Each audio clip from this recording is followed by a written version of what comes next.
Welcome to Mental Health Matters. This is Wibun, and today I'd like to explore 3 questions. 1. Why are we afraid of people who are crazy? 2. Do people with mental health issues go crazy as well? And 3. Why is there a stigma for people who are crazy? Let's find out.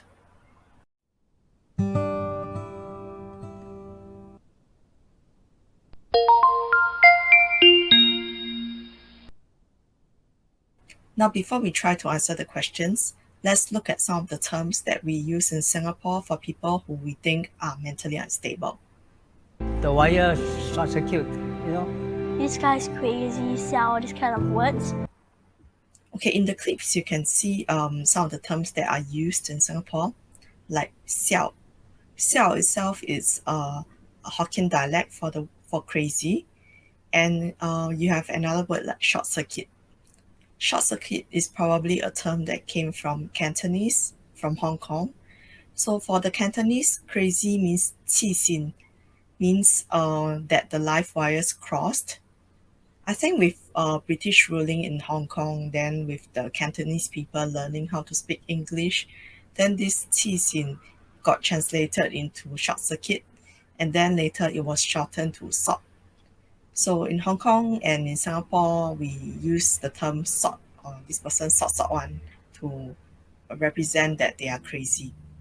Apart from these 2 terms, we also have other languages for crazy. In Singapore, the Malay term for crazy is gila. And then in Tamil, it'll be paitiam.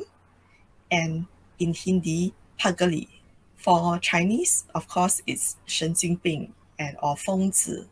And in English, there are lots of words that we use to describe people who are crazy. So like, for example, the person is insane, is mad, is a nutcase, is mentally unstable, this person is mental, or unhinged, demented, screwball, this person went bananas, went berserk, is batty. And we also sometimes use the terms like this person is a wacko, or is a psycho, or went bonkers. Sometimes we also use this to describe people who are crazy. And also we use this gesture. Yeah, I don't know why we have it, but when we have this, you're trying to communicate that the person is crazy. Why are we afraid of people who are crazy anyway?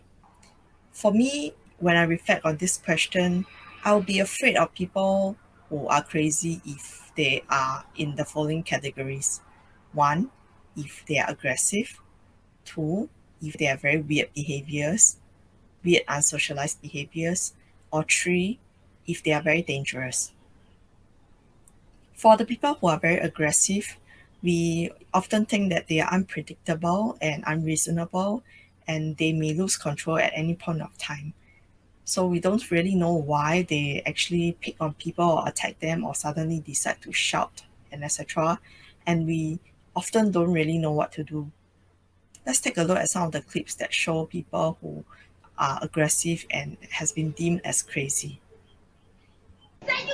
In this video, you see this woman suddenly shouting at people. So we don't really know why she was shouting extremely loudly.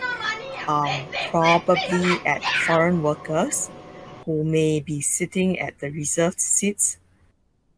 In this clip, you have someone shouting that. Commando Special Operation Force, counter-terrorist playing force unit. Sir, Check the maintain. I warn you. My friend is international security environment. Investigate you. Bye. Don't take me. Hang on, I do not wish What's the army location? I do not wish to Huh? involve the security. If you want to, I have to. What's the unfire? When you shoot, I don't know. Show you. Huh? Show you. I'm going to get a Check the maintain. Show you. S7306679 Delta. Take it now. He also asked the person where he's from and etc. This next clip is also on the MRT of an Englishman who wanted to pick a fight with a teenager. Do you want to fight? You're so special. Do you want to fight? Do you want to fight? Essentially, this Englishman was unhappy with the t-shirt that the teenager was wearing, which probably said that I'm special or something. Oh, Shake your head. Huh? Shake your head enough, it'll come off.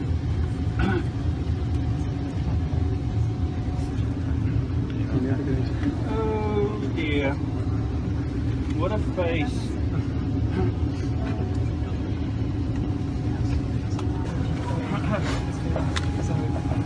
Are you getting off, or am I going to throw you off?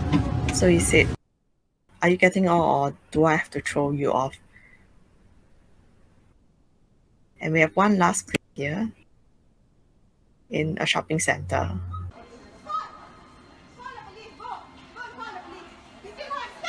So she beat out the shop staff.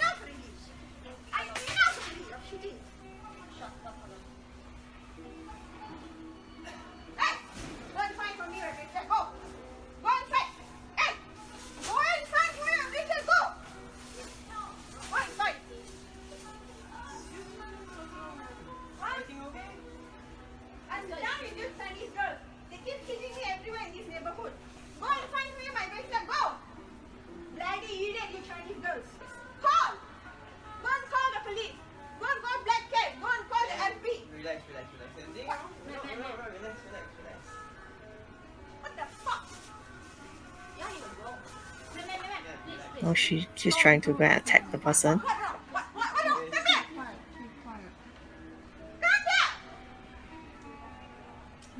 sorry, I got you. I'm sorry. It's okay. Relax, relax, relax. What's the only fucking words, you know? You ask this fucking Chinese girl, stop hitting me in the neighborhood here. Do you hear me at all? Relax, relax. Hey, please stop her. Oh, don't. Hey, don't. Watch it. Watch it. You watch it only. So when I was watching the videos and etc., it made me feel quite tense and uncomfortable, and also overwhelmed by the amount of violence that was directed out. If I'm one of those people, I'm lost of what to do, because on one hand, I want to retaliate or maybe I stop the person, but on the other hand, I do not want to agitate the person, because firstly, I do not know how far the person will go. If let's say this person is screaming at me and I actually bothered to talk back or retaliate to the person, maybe he or she will become worse and maybe start hitting me or scream louder, for a prolonged period of time. I think another thing could be that I am afraid if let's say this person who I may not know whether he or she have any logic and etc.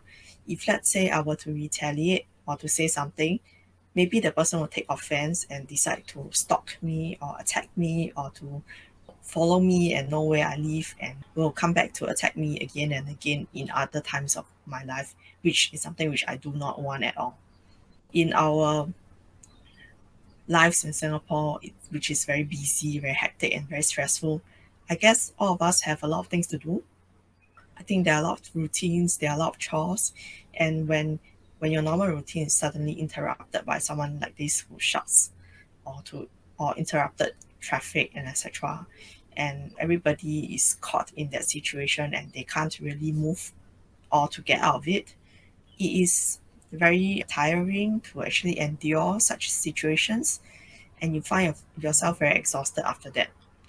Most of the time you also feel like your whole day has been spoiled, your mood has been spoiled, and you may have difficulty going back to what you were doing or trying to do. So we try to avoid all these people if we can, because it is very costly to engage or to be involved with them.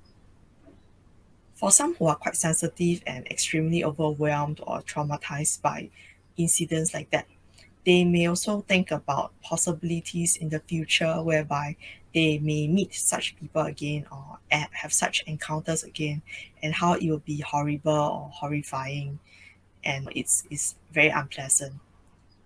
So for these people, it may actually torment them even more, and that they might actually have nightmares about it or to think about it for a few days. So this is the group of people which we try and avoid, these aggressive people which we will deem as crazy. We want to avoid them because they are unpredictable and they might attack us and we don't want to get involved. The second group of people who we are afraid to associate with and we think that they are crazy are those who seem to live in their own world and they have very weird behaviors or logic. Let's take a look at some clips which show such behavior.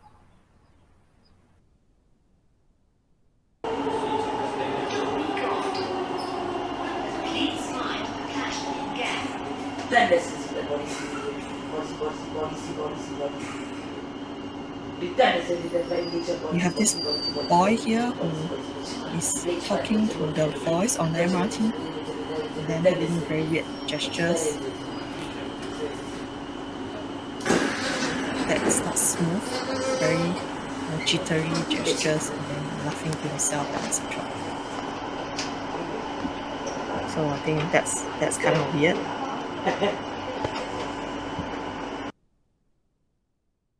Next one we have, similarly, we find someone talking to himself on a bus.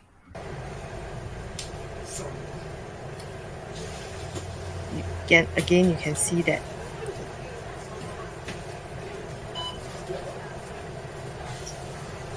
he's talking to himself, no one in particular, and gestures as if he's talking to someone.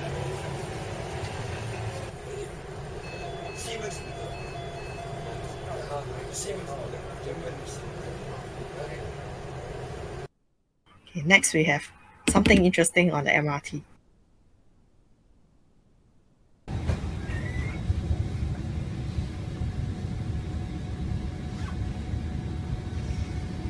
This woman who sits on the MRT decided to harass this young man who was sitting beside her, saying I love you and etc., trying to lean on his shoulder, touching him, etc.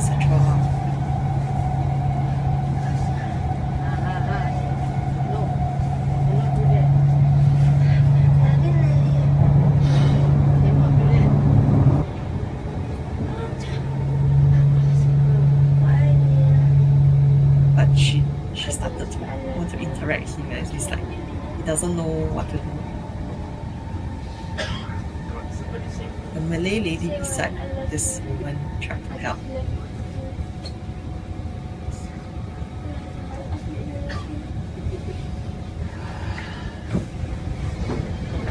Then she tries to tease him. So it's very odd people, very weird behaviors, and he uses his back to try and shield himself from her.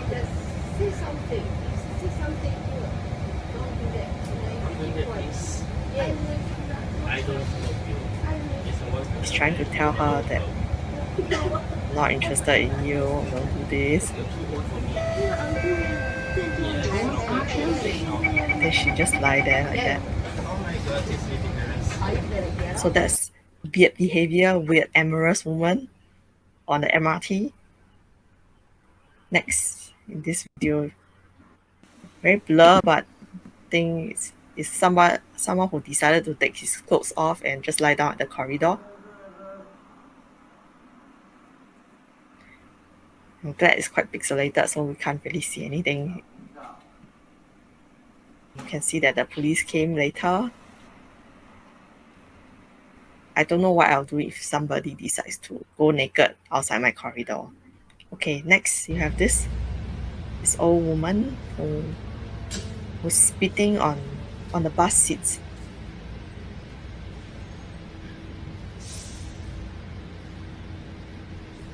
Yeah, and she quite disgusting, and she doesn't seem to acknowledge or be making sense.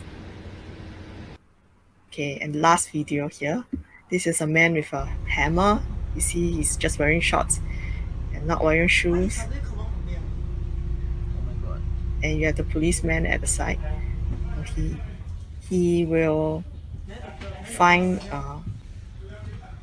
huge lorries and then he will just use the hammer to knock on them. And there you have the police getting him down.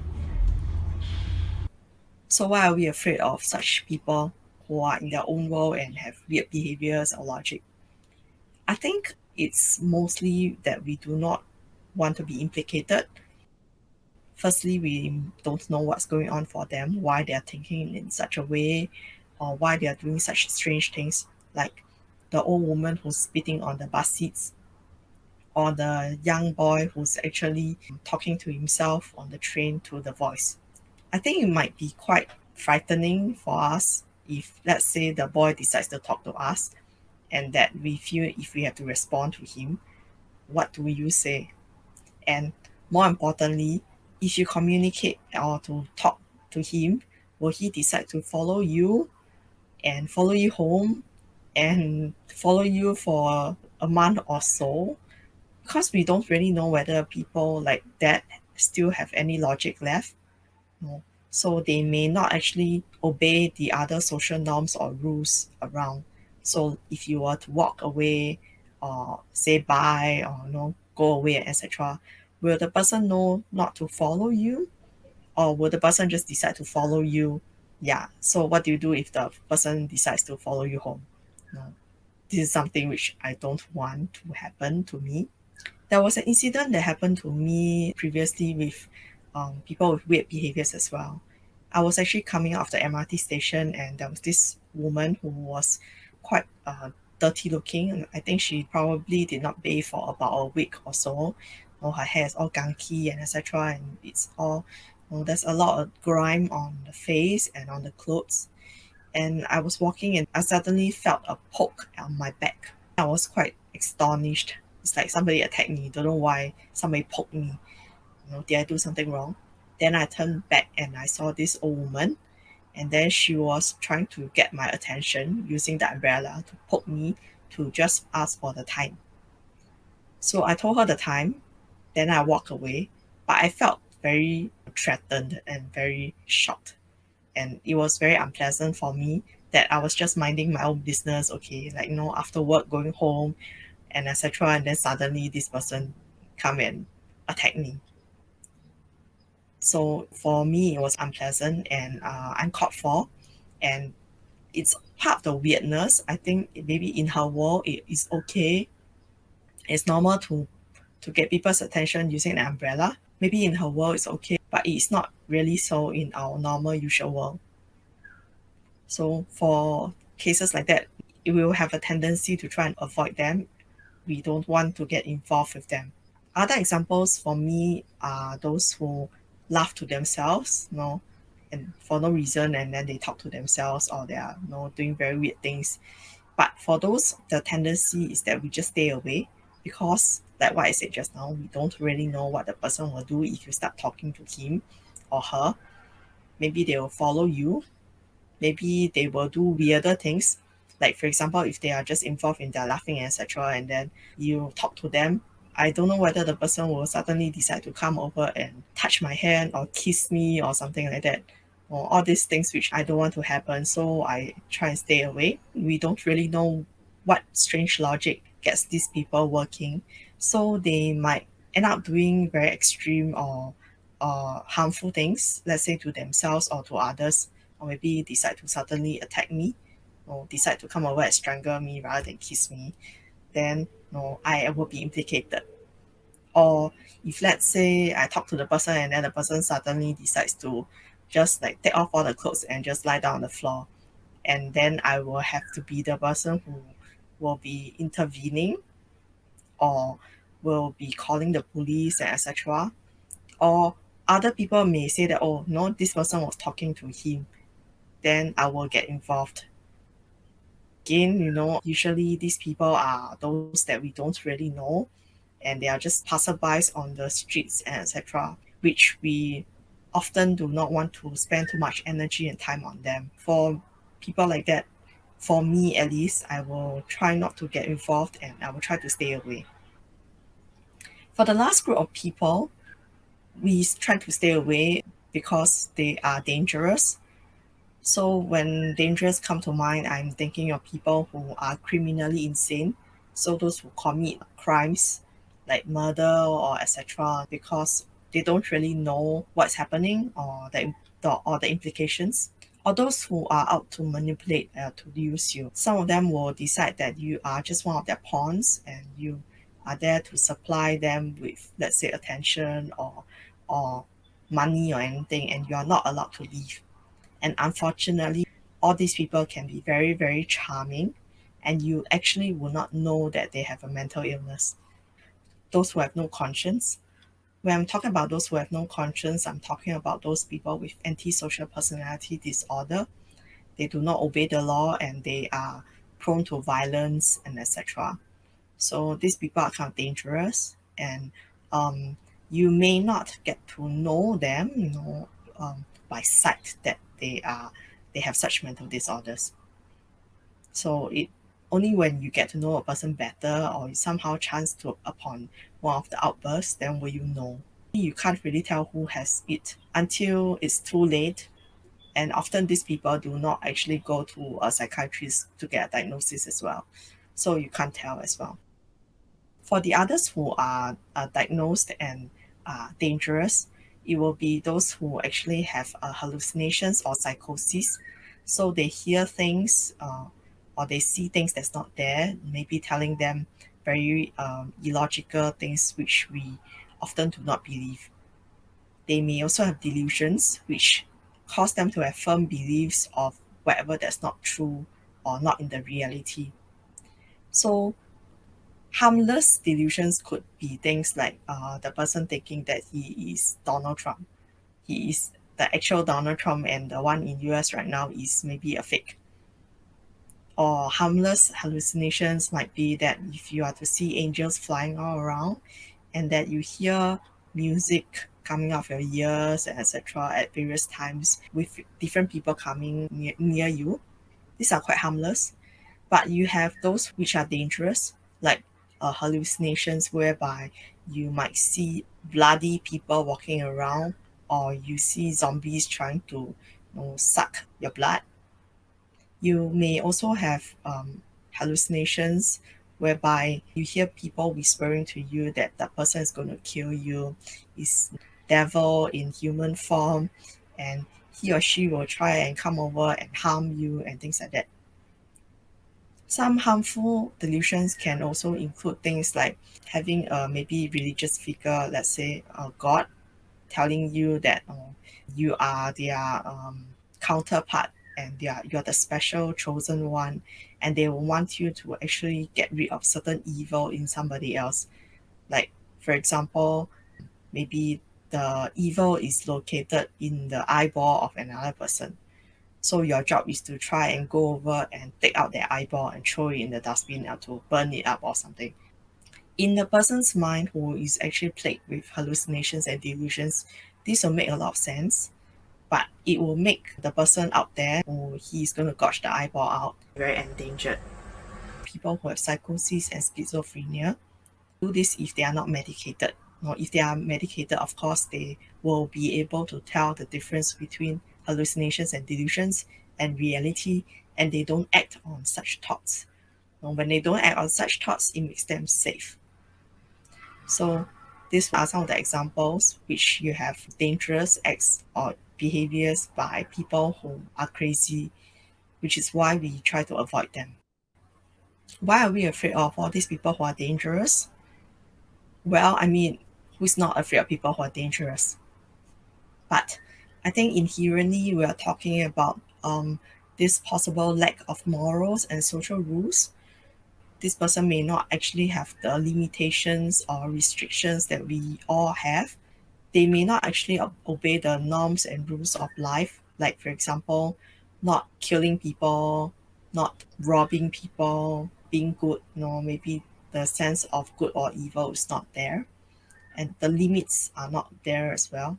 Nothing stops them from trying to, let's say, come over and cut off a piece of your flesh or to take away all your money, which in polite society we don't.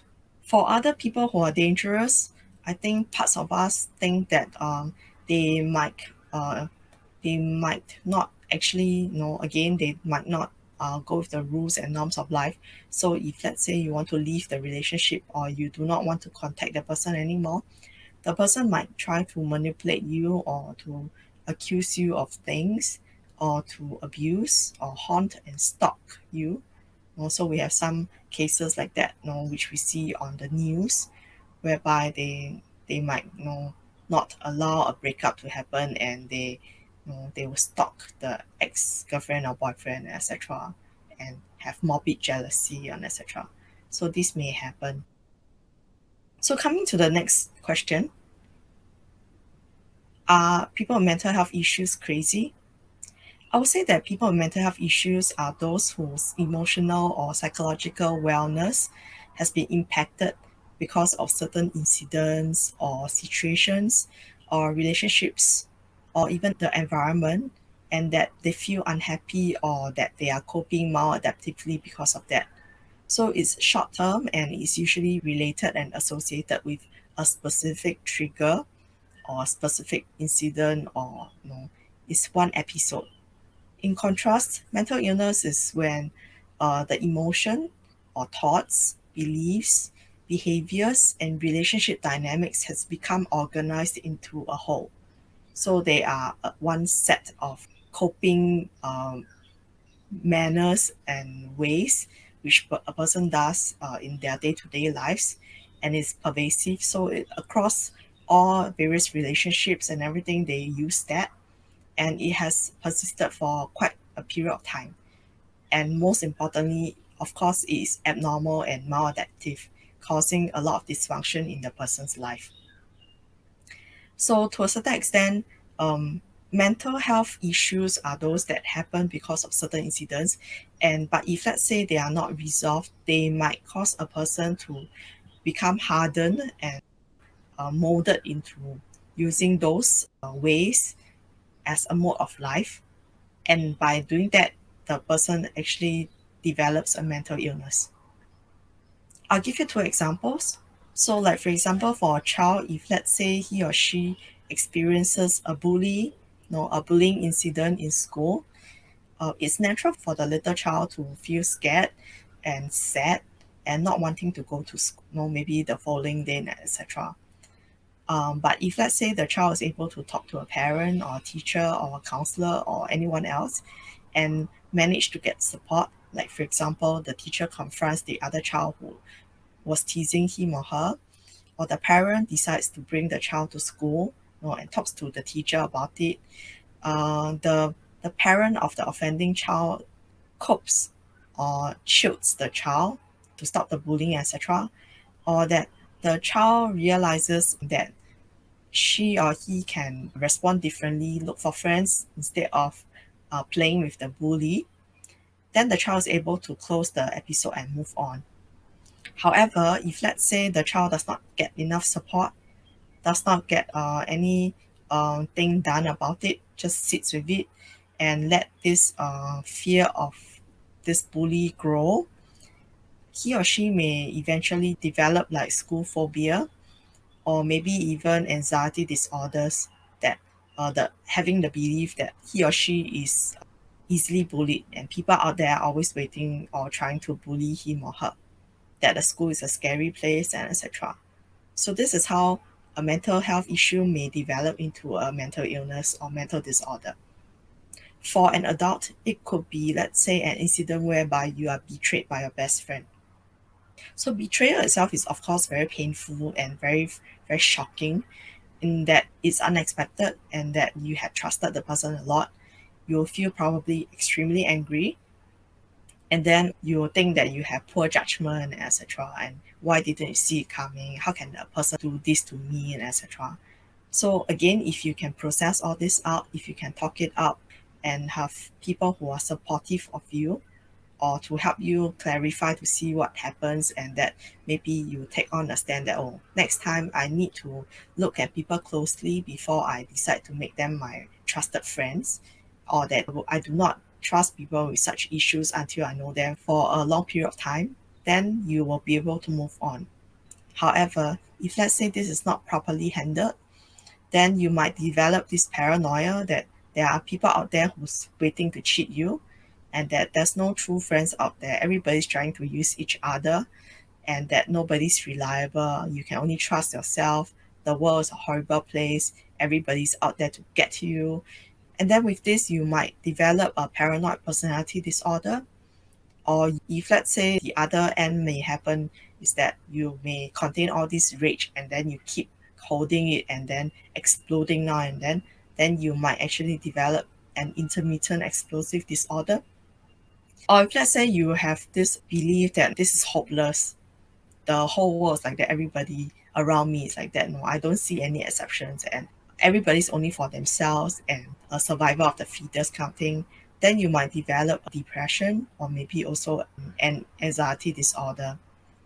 So this is how, another example of how a mental health issue, which is just one incident of betrayal, can become a mental illness.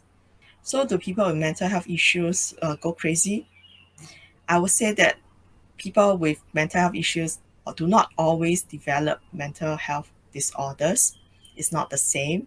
Even for people who have mental illness, not all of them will actually be from the three categories which I mentioned earlier on.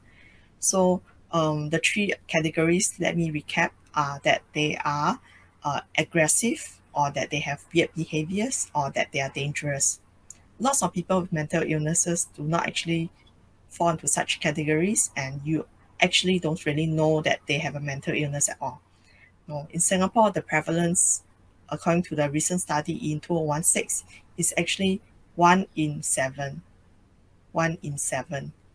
So among 7 people out there, there'll be one who actually have a mental health disorder, but you won't know, probably. So if you have to look back at those people who we deem as aggressive, having weird behaviors, or dangerous, they will actually come from only a few mental illnesses, like for example, bipolar disorder, when they are at the manic phase and they are disinhibited. From those who are depressed, and showing symptoms of anger and irritation, these people will explode. People who have schizophrenia and psychosis but are not on medication, they might actually be responding to their hallucinations or delusions, and they might be aggressive or show weird behaviors or be dangerous. You also have people who are having intermittent explosive disorders who may also be aggressive and explode. And they could be dangerous as well because when they are having one of these meltdowns, they are actually quite out of control. People with antisocial personality disorders, those who are lawless and violent and impulsive, they can be aggressive as well as dangerous. For the rest of the categories, it could include people with personality disorders, such as narcissistic personality disorder, borderline personality disorder, and paranoid personality disorder. For the narcissistic as well as for the borderlines, they have a tendency to manipulate people, and they might go into aggressive behavior or meltdowns when they do not get their way. So for the borderlines, they have a strong fear of being abandoned. So if they are close to you, or that they feel that you are threatening to abandon them or something like that, they will lash out at you first. For the narcissistic personality disordered people, everybody around them are just narcissistic supplies for control or for other things like attention, etc. So if they find that their self-worth is threatened, then they will actually lash out at people, or they will try and be very aggressive to try and control you. This is one of the ways in which they are manipulative. Apart from these mental disorders, most of the other people with mental disorders are very safe to us. Maybe like, for example, if they have obsessive compulsive disorders, OCD, they will be very worried about not doing their rituals, which may cause them harm.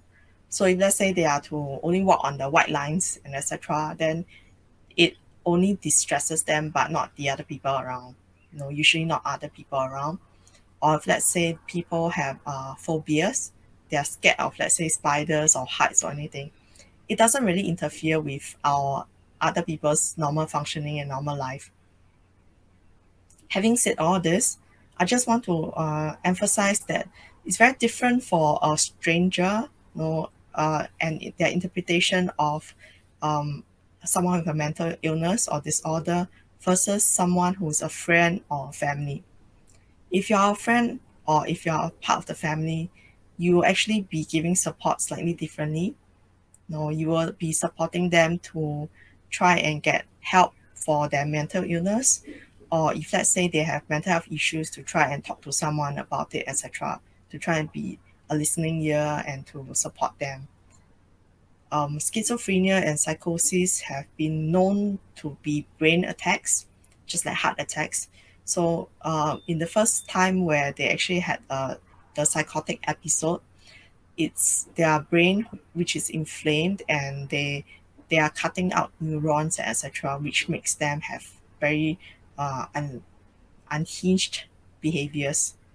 So if they are able to be supported, they do actually get better, and they do not have such repeat incidents and episodes again, of course with medication.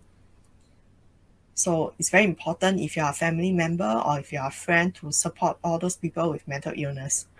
And I must stress again that it is very different from being a stranger and a passerby on the road.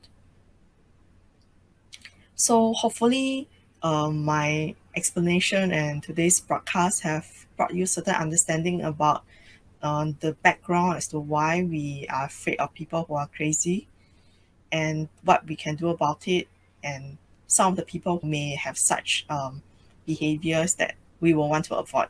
Okay, that's all for the session today. Thank you for listening in, and see you again. Bye bye.